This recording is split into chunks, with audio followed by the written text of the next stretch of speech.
اللهم صل على سيدنا محمد وعلى آل سيدنا محمد. ازيكم يا حبايبي؟ عاملين ايه؟ يا رب تكونوا كويسين وفي احسن حال. واهلا بيكم في قناتي. لو اول مرة تشوفي قناتي اشتركي لي في القناة، فعلي لي زر الجرس عشان يوصلك ان شاء الله الكل، وكومنت حلو منك كده تشجعيني، ولايك جميل عشان الفيديو ان شاء الله هيعجبك باذن الله. انتي مستنية ايه حبيبة قلبي؟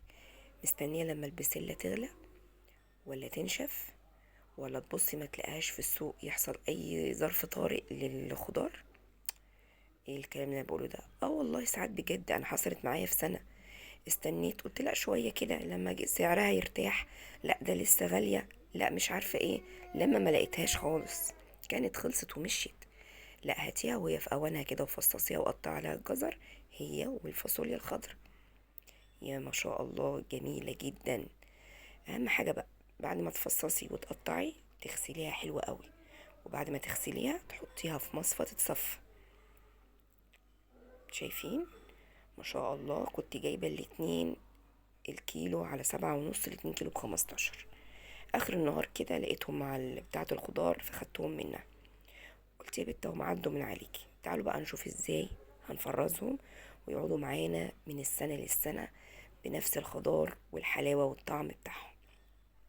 هنجيب مية بتغلي، معانا حلتين فيهم مية بتغلي، وحطينا ربع معلقة سكر في كل حلة، ونص عصرة ليمونة، ورمينا نص الليمونة. تعالوا بقى نجيب البسلة بعد ما اتصفت بالشكل ده، والفاصوليا هنحطها برضو في مصفى تتصفى اهي. صفيتها قدامكم يا حطيتها في مصفى. نروح منزلينها على المية وهي بتغلي، تقليبة كده للمية وتنزلي البسلة. طبعا عشان معاكي ولادك بيفصصوا وبتاع ممكن تلاقي فيها حاجات كده بسيطة عادي تتشال، بتطلع على وش المية سهلة اوي انت تشيليها. لكن الفاصوليا ما كانش حد قاعد معايا ربنا يخليهم يا رب ويبارك فيهم.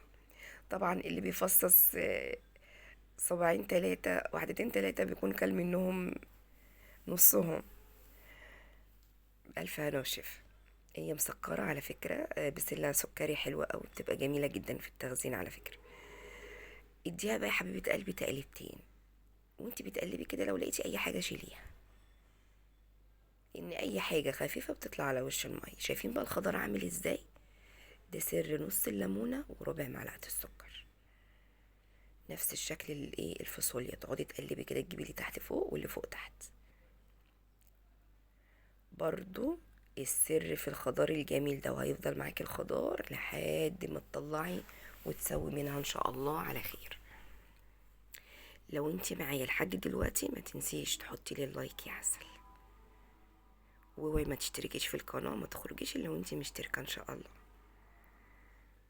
اهم حاجة ما تسيبيش المية تغلي بالخضار، هما تقلبتين دقيقتين تلاتة وانتي واقفة كده.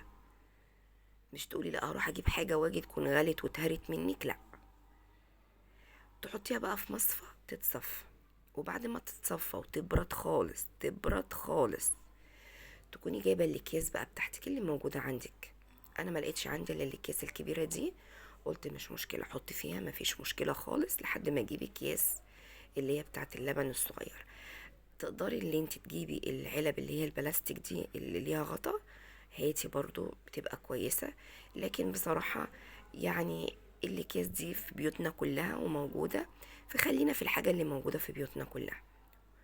تبتدي ان انت تحطي بقى كده الخضار بتاعك، اهم حاجة تخرجي منه الهواء. امسكي الخضار كده واتكي جامد كده على الخضار، خرجي الهواء من الكيس، وتشدي كده الكيس لفوق لما ما يبقاش فيه هواء خالص. تربطي الرابطة، وانت بتربطي سيبي ايه حتة كده فيها مش على الاخر عشان تفردي الخضار معاكي. ليه تفرديه وتبططيه؟ عشان ما ياخدش معاكي مكان في الفريزر، ما يبقاش مكبب كده وشكله مش ظريف. لا، شايفه انا حاطه اللي ورا ازاي مبططاهم فوق بعضيهم، ما ياخدش معاكي مكان، يبقى شكله حلو، تطلعي الحاجه معاكي كده تبقى ظريفه. احسن ما تبقي مكعوره الكيس كده وتحدفيه، بيبقى مش حلو خالص. اهم حاجه زي ما قلت لك تخرجي الهواء. بصي في الفرد بيبقى صعب لان مفيش هواء اهو. طلعوا معايا بسم الله ما شاء الله 6 كيس. تعملي بقى الكمية اللي هي بتكفيكي، زي ما انا عاملة كده، اقل اكتر براحتك. شايفين اهو، بسم الله ما شاء الله، خضرها جميل. احطها في الفريزر عندي ما تاخدش طبعا مكان، شايفة، وتفضل معاكي بنفس الخضار الجميل بتاعها ده. يا رب تكوني استفدتي مني ومن طريقة التفريز بتاعتي، طريقة حلوة جدا معتمدة وسهلة، وتطلع معاكي الحاجة بنفس الجودة بتاعتها. في طرق كتير للتخزين، لكن دي الطريقة بتاعتي، دي الطريقة اللي انا معتمداها على طول، دي انجح طريقة انا جربتها بصراحة. وحبيت كمان اعرفكم، طول ما احنا عايشين بنتعلم من بعض، ويا رب اكون قدرت افيدكم وقدرتوا تعرفوا مني ولو معلومة صغيرة. وما تنسنيش بقى في كومنت حلو وفي لايك جميل واشتراك للقناة تشجيعا ليا. وان شاء الله نتقابل فيديو جديد وفي وصفة جديدة بإذن الله، وان شاء الله تفريزات بإذن الله هصورها معاكم علشان كلنا نستفيد من بعض. واقول لكم مع السلامة حبايب قلبي.